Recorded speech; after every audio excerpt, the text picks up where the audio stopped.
que pertenece a la familia ADN. La transmisión, como estas infecciones, todas estas infecciones se produce siempre de la madre al niño. Lleva este nombre porque el virus del citomegalovirus es un núcleo, es un virus grande con un núcleo que contiene células basófilas y se caracteriza también porque generalmente la infección congénita se va a presentar en el 1% de los recién nacidos. ¿Qué características tiene esta enfermedad? Generalmente como las anteriores, se caracteriza porque semeja un síndrome gripal. La paciente va a presentar fiebre, es importante las linfoadenopatías inguinales, náuseas, diarrea y la debilidad o alteraciones en la visión. Esta infección también se caracteriza porque una vez que se ha contagiado la mujer, ya no tiene cura y se propaga a través de la sangre, saliva, el orín y el semen. En las mujeres que contagian a sus fetos en el embarazo, o sea, el citomegalovirus congénito, el contagio puede originar, si se produce en el primer trimestre, el aborto.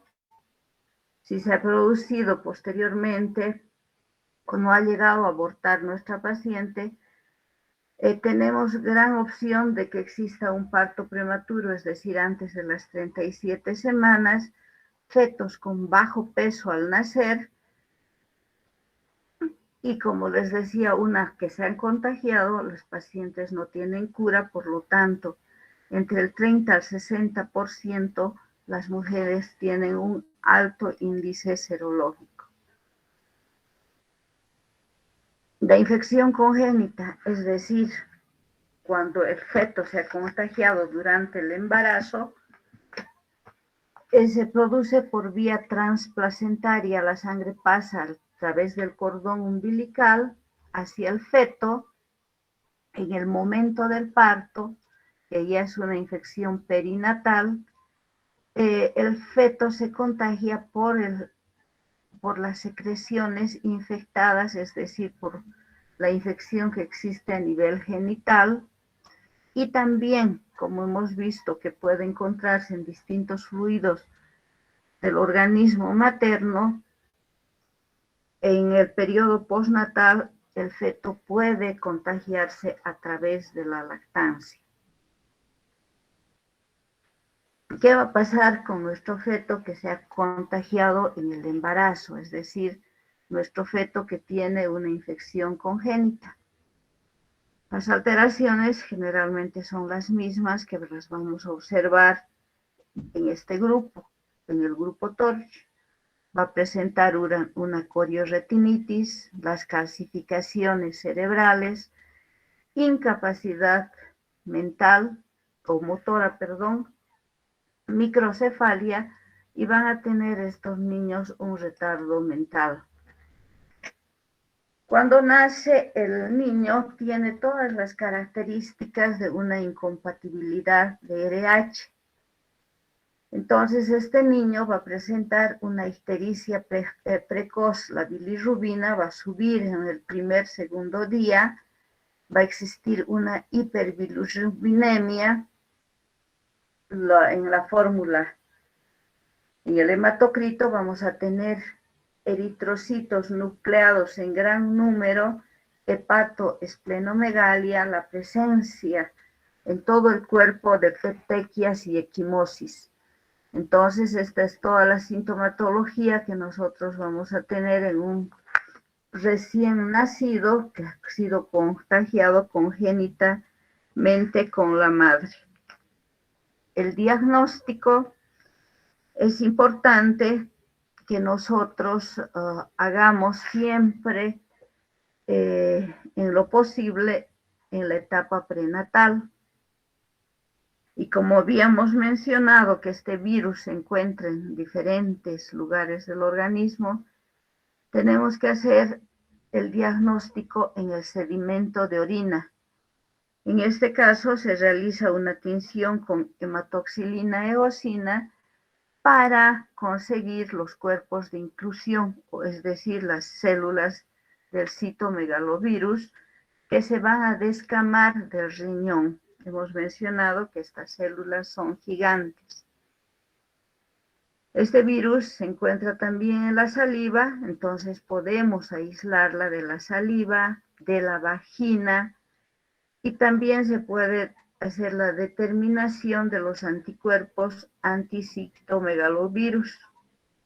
Se dice que la prueba de elección es la de fijación de complemento.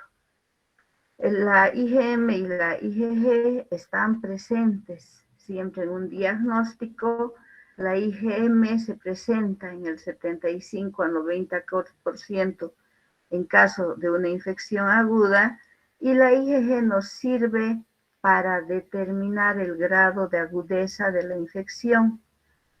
Cuando la infección es alta, nosotros tenemos mayor proporción de la IgM y se encuentra después de los 6 meses. En una infección baja, la IgG va a bajar y se encuentra entre los 2 a 4 meses posteriores a la fase aguda. En el feto, generalmente el diagnóstico se lo hace por ecografía. En la ecografía nos reportan que existe una disminución del líquido amniótico o también puede haber un aumento del líquido amniótico. Lo que sí se observa que nuestro feto va a presentar ascitis. Ascitis, nuestro feto está embebido de líquido, puede haber un retardo de crecimiento intrauterino, es decir, nuestro feto no crece de acuerdo al tiempo de la edad gestacional.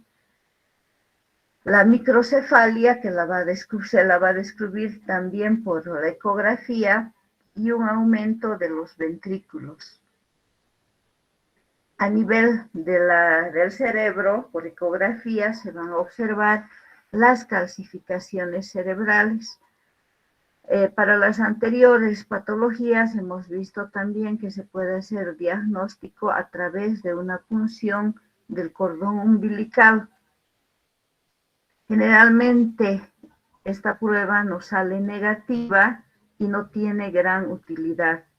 La IgM generalmente en la cordonocentesis siempre nos sale negativa. Entonces, nuestro diagnóstico debe ser a través de la ecografía. Hemos hecho el diagnóstico y debemos saber qué acción terapéutica vamos a tomar. Hemos mencionado que este virus no tiene cura. Entonces, es en vano las medidas terapéuticas que vamos a utilizar. Se puede realizar en mujeres gestantes que han tenido nuestros fetos una infección congénita, un aborto terapéutico si se demuestra que nuestro feto tiene una afectación grave, es decir, alteraciones congénitas que no pueden, que nuestro feto puede llegar también a morir después de nacido, o la madre cuando se enteran que los niños tienen sus alteraciones congénitas pueden pedir el aborto terapéutico. Si nuestro niño llega a nacer, existe un tratamiento que se puede realizar para ayudar en la infección, que es el ganciclovir, que se administra de 8 a 12 miligramos por kilo peso vía endovenosa cada 12 horas por el lapso de 6 semanas. Pero este ganciclovir produce una neutropenia y elevación de las enzimas hepáticas. Es altamente tóxico. Entonces, como les mencionaba, generalmente el tratamiento va a realizarse de acuerdo a la sintomatología. Una vez que se ha contagiado nuestra paciente o nuestro niño, no tiene cura esta patología. Lo importante es prevenir. La mujer debe, una vez que ha nacido su niño, y para evitar el contagio de la demás familia, siempre debe hacerse un lavado minucioso antes y después de atender al recién nacido. En lo posible se aconseja que la mujer use guantes para cada que tiene el contacto con el niño, desechar cuidadosamente todo lo que se está utilizando, los pañales, las toallitas que se utilizan para el aseo del niño, evitar tener el contacto directo con la orina o saliva y sobre todo evitar tener contacto con los utensilios que va a utilizar la familia, los niños. Entonces, esta es nuestra otra patología importante. En el momento postnatal hemos visto que nuestro feto también se puede contagiar por la leche en estas pacientes que se ha diagnosticado el citomegalovirus. Se contraindica la lactancia para evitar justamente que se siga contagiando si ha tenido una infección congénita. Infección congénita, volvemos a repetir, se denomina aquella mediante la cual el feto se ha contagiado durante el embarazo perinatal, en el momento del nacimiento o en la etapa puerperal. Otra infección muy importante es la infección por virus del herpes simple, que como ustedes bien ven su sigla es VHS. Esta infección es producida también por un virus ADN que pertenece a la familia Hominis. Y tenemos dos tipos de virus simple.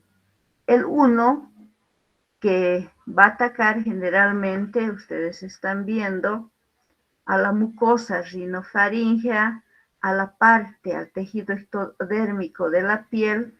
Ustedes ven aquí en la parte de los labios, en la parte externa, este paciente tiene el virus, es lo que conocemos normalmente como aftas. Entonces, este tipo de lesiones está producida por el VHS, por el virus simple tipo 1. Y el que nos interesa es el herpes tipo B, que es conocido como el herpes genital.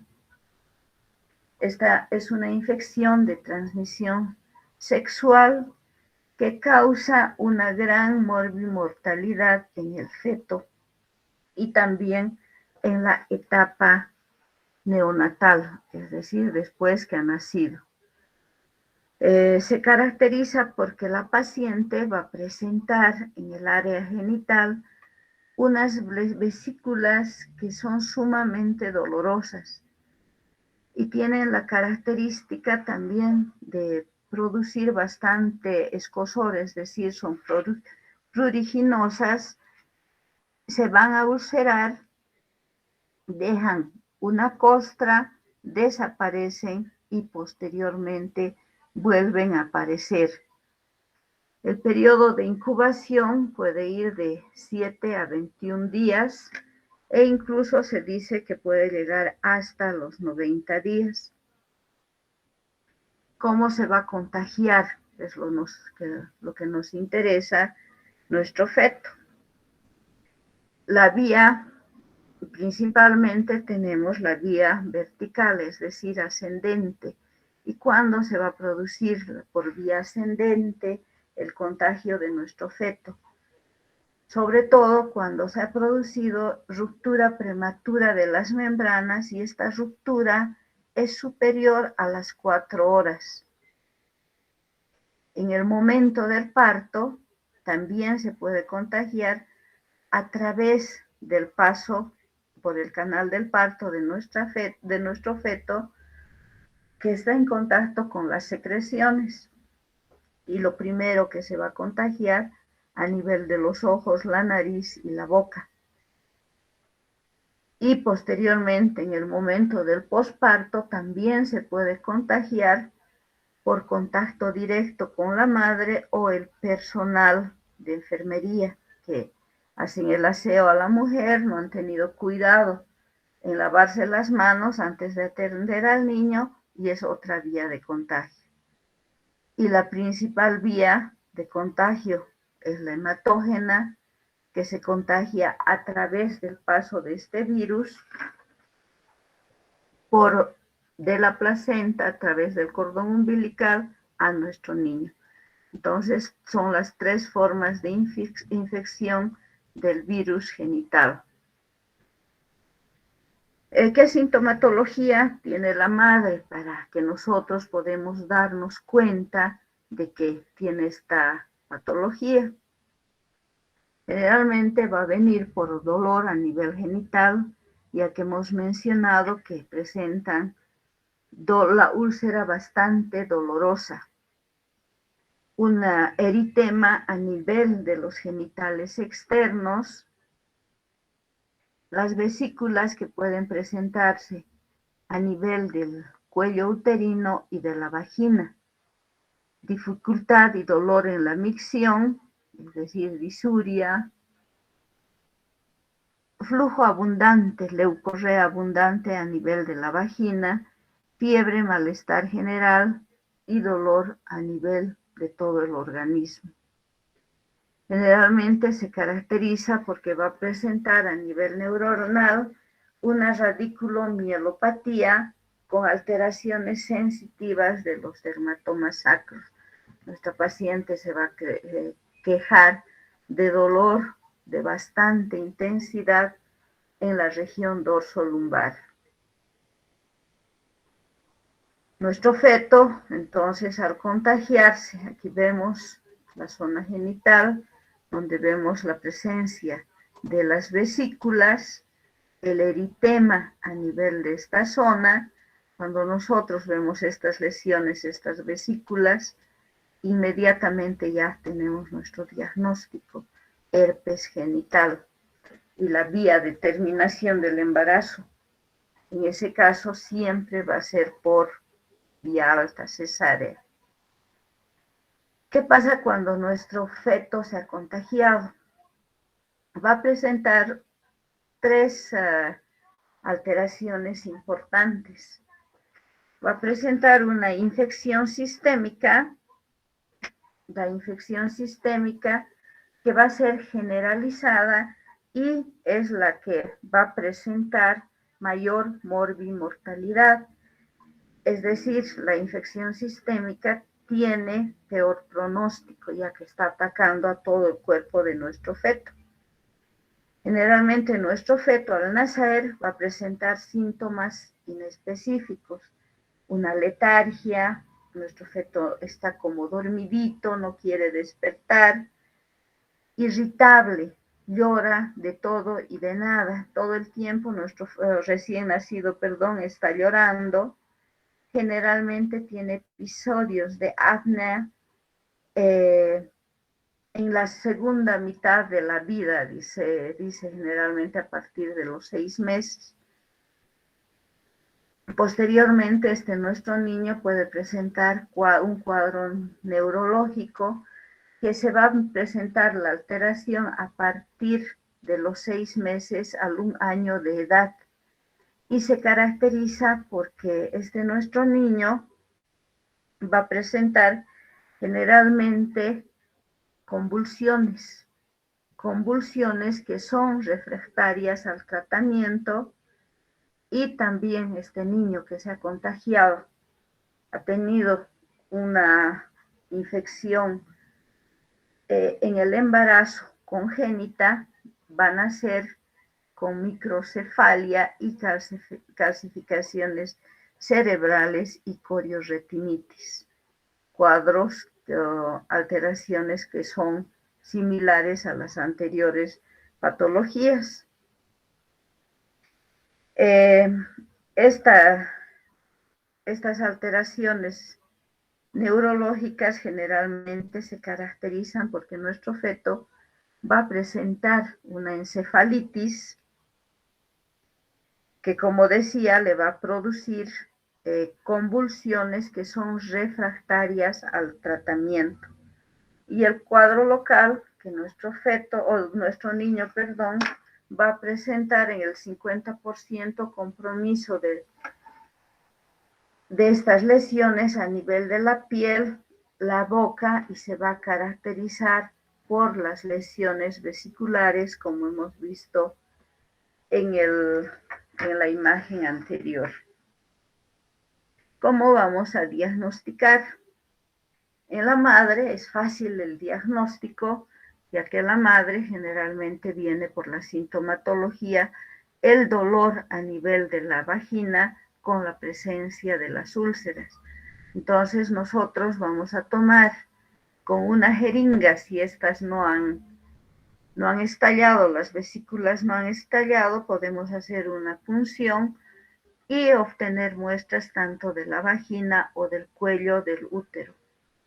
También podemos hacer una serología mediante la técnica de Western blot y se puede hacer un Papa Nicolau del cuello uterino. O sea, nosotros estamos tomando una muestra para un estudio patológico y el patólogo nos muestra que hay células intracelulares multinucleadas gigantes. Entonces ya nos habla de que nuestra paciente tiene un herpes virus genital.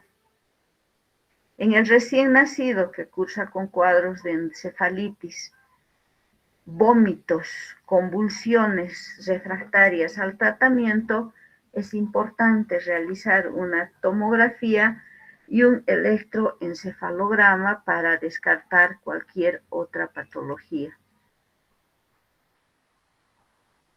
La serología para IgM y IgG se dice que no es tan benigna, ya que nos puede dar falsos positivos. Entonces, también podemos realizar la identificación del antígeno viral mediante las pruebas de anticuerpos fluorescentes, donde vamos a observar anticuerpos monoclonales en el material obtenido. El tratamiento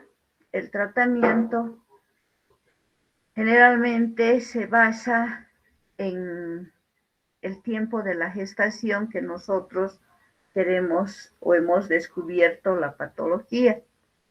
Es importante siempre controlar el curso natural del embarazo y tener una conducta expectante. La conducta expectante fundamentalmente se basa en la terminación del embarazo. Como hemos visto que nuestra paciente tiene lesiones a nivel de todo el aparato genital, lo que se realiza externo, lo que se debe realizar es cesárea generalmente antes de las 38 semanas para evitar que nuestra paciente entre en trabajo de parto. Si nosotros atendemos por vía vaginal, con seguridad nuestro feto se va a contagiar si todavía no está contagiado. Es importante, como nosotros vamos a terminar este embarazo, inducir el trabajo o inducir la madurez pulmonar en nuestro feto cuando la paciente tiene contracciones uterinas antes de las 34 semanas y existe una amenaza de parto pretérmino. La inducción, ustedes saben bien, la realizamos con betametasona, 12 miligramos día durante 2 días seguidos. y el tratamiento que se aconseja es en base a aciclovir para disminuir la carga viral en nuestra madre. ¿Y cómo vamos a administrar el aciclovir? El aciclovir viene en comprimidos, viene en ampollas y viene también para uso tópico. Generalmente podemos usar uso tópico en todas las mujeres gestantes y podemos utilizar, si la madre se ha infectado por primera vez, 400 miligramos vía oral cada 8 horas por el espacio de 7 a 10 días. Si nuestra madre ya estaba curada y ha vuelto a tener otro episodio de herpes genital, entonces podemos utilizar en esos casos de recontagio igual 400 dosis por 5 días más, y la profilaxis para evitar que vuelva a infectarse a partir de las 36 semanas de gestación.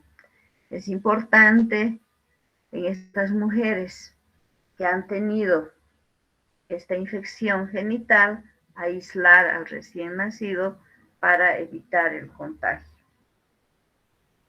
Entonces, nuestro tratamiento en base a aciclovir y la prevención, ustedes saben que el condón es el único método de barrera que previene de las infecciones de transmisión sexual.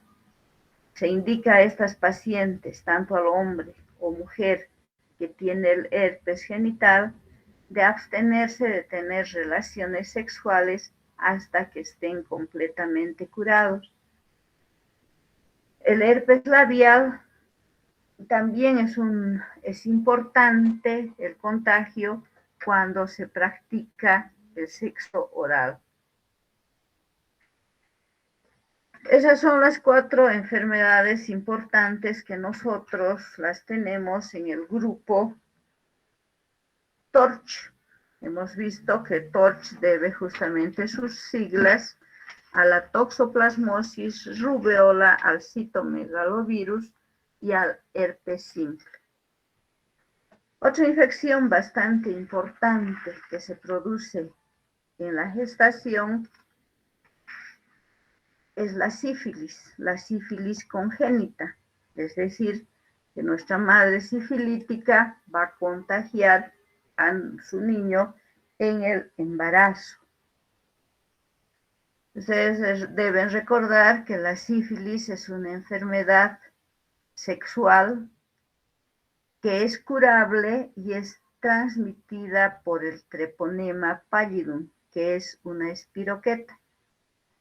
Esta infección causa generalmente una úlcera que se conoce con el nombre de chancro y aparece en el lugar de la infección. ¿Cómo se va a transmitir? Ya hemos mencionado, generalmente, es una infección que se va a transmitir por las relaciones sexuales sin protección. Importante siempre decir a los pacientes que tienen alto factor de riesgo el uso del condón. Puede la espiroqueta sobrevivir en los fluidos plasmáticos, entonces puede transmitirse a través de la sangre. Por accidente, el médico, el personal farmacéutico, el personal de enfermería se ha pinchado con sangre que manipulaba de la paciente, se puede transmitir o se puede contagiar, la sífilis. ¿Y quiénes tienen riesgo de enfermar la sífilis? Mujeres en edad fértil, es decir, a partir de los 20 años hacia adelante. Adolescentes sexualmente activos y que tienen varias parejas sexuales. Pacientes o usuarios que utilizan drogas. Gente que está confinada, generalmente las personas que están en las cárceles tienen gran probabilidad, si tienen relaciones sexuales, de contagiarse esta patología. Personas que tienen múltiples parejas sexuales y sobre todo personas que acuden a los centros donde se practica la prostitución. Entonces, a todas estas pacientes es importante realizar un seguimiento para evitar el contagio. La sífilis normalmente se clasifica en las siguientes etapas. La sífilis primaria, que se caracteriza porque en esta etapa se va a presentar el chancro sifilítico. Estas etapas de la sífilis se clasifican de acuerdo al tiempo de contagio, que puede ir de meses a años. Los primeros 6 meses tenemos la sífilis primaria, posteriormente ya tenemos la sífilis secundaria, donde vamos a ver las irritaciones y la presencia de las lesiones a nivel de la piel y mucosa. La latente es una sífilis escondida que puede no demostrar las lesiones que se presentaban tanto en la lesión primaria o secundaria, puede durar meses o toda la vida. Esta paciente o paciente que no tiene la sintomatología es gran contagiante. Generalmente, entonces, es en esta fase, en la fase latente, simplemente descubierta por laboratorio, que nosotros debemos evitar o debemos realizar el tratamiento para así también evitar que llegue a una sífilis terciaria, donde las lesiones son graves, destructivas y no tienen reparación ad integrum. Algunas imágenes donde nosotros vemos el chancro sifilítico que tiene la característica, si nosotros observamos, de que es una lesión dura, no dolorosa. En el caso de que presenta una ulceración, ¿no? En el caso del herpes, si nosotros vemos una lesión inicial, la paciente con herpes manifiesta gran dolor, la sífilis no. Ven tanto en la región genital masculina como femenina las lesiones del chancro. Esto es para que un poquito recuerden. En la segunda etapa aparecen los clavos sifilíticos, tanto a nivel de la mano como del pie. En la cara, vean el chancro, las lesiones típicas de la sífilis, la lesión terciaria, que ya es más manifiesta, y lo que nos interesa, la sífilis congénita, es decir, cuando nuestro feto se ha contagiado la sífilis de una madre que ya padecía esta patología. ¿Y cómo se va a contagiar? Se va a contagiar a través de la vía transplacentaria. El treponema atraviesa fácilmente la barrera placentaria y nuestro feto se puede contagiar en cualquier momento de la gestación, pero las alteraciones generalmente se producen a partir del segundo trimestre, de las 17 a 20 semanas de gestación. También se puede contagiar en el momento del parto por el paso de nuestro feto a través del canal del parto. Se dice que 1 millón de mujeres embarazadas se embarazan o se contagian de sífilis en cualquier momento de la gestación. La sífilis no tratada puede provocar, como todas las infecciones maternas, aborto. El aborto, que generalmente se va a presentar tardíamente, en el segundo trimestre. Si no se ha producido el aborto, puede provocar prematurez, es decir, nacer nuestros niños antes de las 37 semanas de gestación son niños con bajo peso al nacer, y también nuestro feto que tiene una infección congénita que se ha contagiado en el embarazo va a presentar secuelas que son tardías. Generalmente se las descubre a partir del año, 2 años de nacimiento.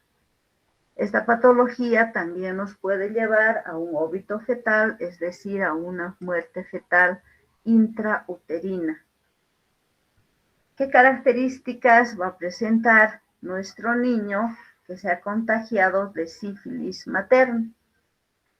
Los signos tempranos que aparecen en el primer año generalmente se caracterizan porque nuestro niño tiene poco peso, no puede aumentar de peso a pesar de que se alimenta bien, tiene retraso en su desarrollo. Niños de bajo peso, estatura pequeña, van a presentar fiebre, irritabilidad, ausencia del puente nasal, lo que se conoce con el nombre nariz en silla de montar, erupciones a nivel de la boca, de los genitales, principalmente a nivel del ano, y las erupciones cutáneas. Y estos niños tienen una secreción nasal acuosa como siempre estuvieran con gripe. Estas imágenes son en una fase inicial, las lesiones, miren, que presentan en la cara, en los pies y a nivel de los genitales. Aparte de esta sintomatología, en un examen de laboratorio presentan elevación de las enzimas hepáticas y una anemia hemolítica con trombocitopenia. Las lesiones tardías que se manifiestan ya cuando nuestro niño tiene la dentición en la preadolescencia, anomalías en la dentición, dientes de Hutchinson. Y hemos mencionado que en la etapa inicial existe ausencia del cartílago nasal, entonces van a presentar la nariz en silla de montar, pueden presentar sordera, esto es importante, las tibias en forma de sable y las manifestaciones neurológicas como son retraso mental y convulsiones. Entonces, las complicaciones principales de este niño con sífilis son la ceguera, sordera, deformaciones en la cara y problemas en el sistema nervioso. En una mujer que está embarazada, es importante siempre solicitar un BDRL, una RPR, o también podemos realizar el diagnóstico mediante los anticuerpos, pidiendo los anticuerpos fluorescentes, los anticuerpos fluorescentes absorbidos, etc. Y el tratamiento único y de elección de la sífilis en cualquier etapa de la gestación es la penicilina, que nosotros la vamos a realizar en una paciente que tiene BDR positivo, penicilina benzatínica 2.400.000 vía intramuscular por el lapso de 2 semanas. Una semana 2.400.000, a la siguiente semana la misma dosis. Generalmente esto vamos a hacer en la sífilis que se ha presentado en forma precoz, la hemos descubierto inicialmente, y cuando nuestra paciente ya era una portadora crónica, podemos utilizar la penicilina benzatínica por el espacio de 4 a 7 días, utilizando una dosis total hasta de 6 dosis. Se indica en pacientes que han tenido o que tienen sífilis y cursan con un embarazo menor a 34 semanas, utilizar 2.400.000 cada semana por 3 semanas seguidas. En el último mes de gestación o ante la inminencia de una amenaza de parto pretérmino, se puede utilizar la penicilina G sódica. Se puede utilizar 5 millones cada 6 horas por goteo por el lapso de 10 días o 4 millones cada 4 horas. En pacientes alérgicas se puede utilizar la eritromicina 500 miligramos vía oral cada 6 horas por 21 días, pero no se sabe su efecto en el recién nacido, por lo tanto puede contagiarse. Nuestro niño no tiene el efecto de la penicilina benzatínica, entonces debemos considerar a nuestro niño que como si la madre no hubiera sido tratada para la sífilis, y debemos también a nuestro recién nacido tratar como si hubiera adquirido una sífilis congénita. Y vamos a tratar a nuestro recién nacido con penicilina cristalina G, 50 unidades, 50.000 unidades internacionales, kilo peso cada 4 a 6 horas por el lapso de 10 a 14 días. Entonces, esas son las infecciones principales que nos van a producir mayor morbimortalidad y defectos congénitos en nuestro feto. Otro tema bastante importante que va a ser motivo de tarea para ustedes en la vacación es el embarazo y COVID. Todo el personal médico debe saber qué produce el COVID-19 en la mujer gestante, qué tratamiento debe recibir y el efecto de la vacuna. Actualmente ya se está vacunando a las mujeres embarazadas, entonces les voy a dar su primer trabajo, que va a tener una puntuación que les va a ayudar en la práctica para subir su nota de práctica. Ya les voy a dar posteriormente por eCampus las instrucciones. ¿Tienen alguna pregunta?